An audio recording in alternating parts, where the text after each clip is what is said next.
Hey, good afternoon on this Sunday morning. So we begin Parshas Vayeshev. We're taking a little bit of a turn after Jacob meets with his brother Esau, and Jacob has his family. The Torah goes into the story of the 12 tribes. And the first thing we read about is Joseph. Joseph is 17 years old. He's the oldest to his mother Rachel, who was the beloved wife of Jacob. He only has one brother, Benjamin, and there's a sibling rivalry between Joseph and his brothers. And of course we know the story. The brothers throw him into a pit. First they want to kill him, and eventually they sell him into slavery.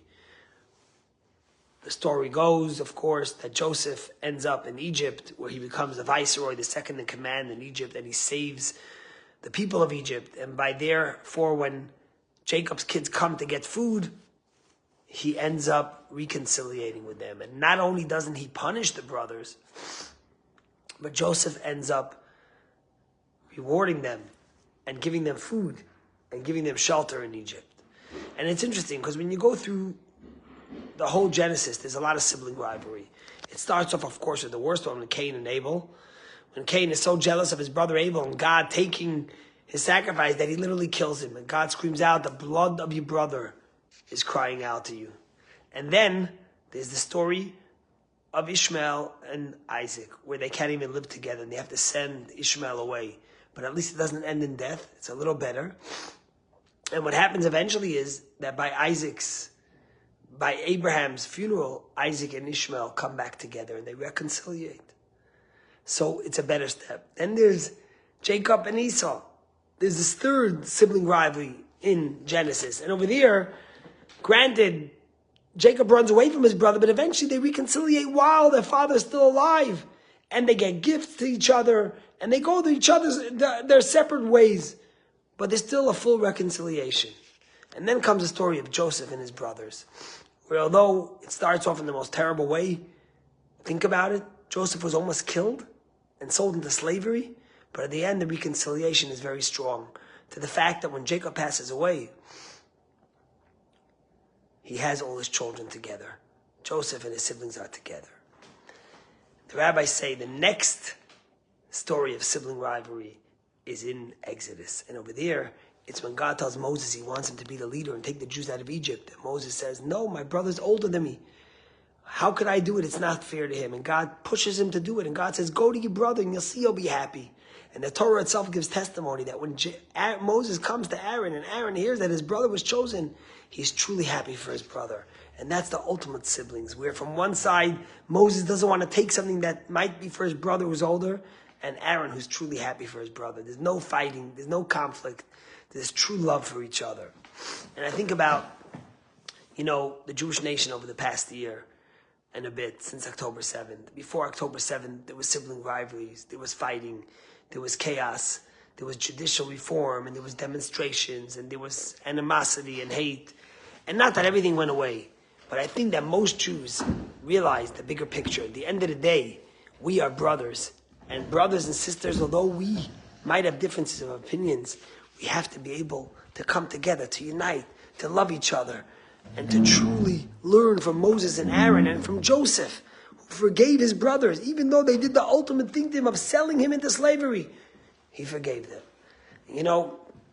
I saw the story this past week that really epitomized it to me, of this woman whose husband's an IDF reservist fighting in Gaza. And she writes how she's pregnant, and usually when you're pregnant and you have morning nausea and you're throwing up and you don't feel well and you can't sleep, all women go through that when they're pregnant, or at least many of them. But usually you have your husband there with you to help you through it, to go through the experience with you to the best possible, to support you. And here she is, and she's writing this post on Facebook, and my husband's fighting for Israel, and I'm going through this alone. And she got a message, someone privately, who said, "Listen, I feel terrible to hear what you're going through.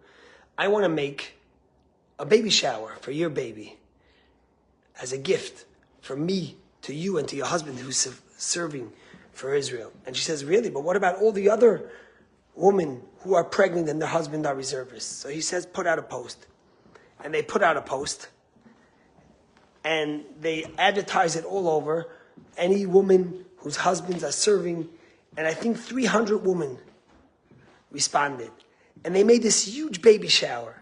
And people sponsored the food, and people sponsored, and there was a designer who sponsored, a party planner who sponsored to do it for free, and someone else gave the hall, and someone else gave the food. And they made this huge party, a baby shower for 300 women whose husbands are fighting for Israel. And they are pregnant, bringing in the next Jewish generation. And all these people volunteered. And the woman says, when she writes about what happened, she says she called the event Our Jewish Revenge. What's our revenge, she says, to Hamas for all they did, for they tried to murder us and kill us, and all the terrorists, is that we continue to live, and we continue to get pregnant, and we continue to have babies, and to build the Jewish people with love and with joy. But this story made me think about the sibling rivalries and the love that we have for each other. How we've learned from the progression of Genesis what it means to truly love and to truly be there for one another. That's the story and the spirit of the Jewish people today. And may we learn from this remarkable story and all the others to love and embrace each other and to celebrate life, and to learn of the story of Joseph, how Joseph responded to the pain of his brothers, not by punishing them, but by bringing them closer and forgiving them. Have a great day.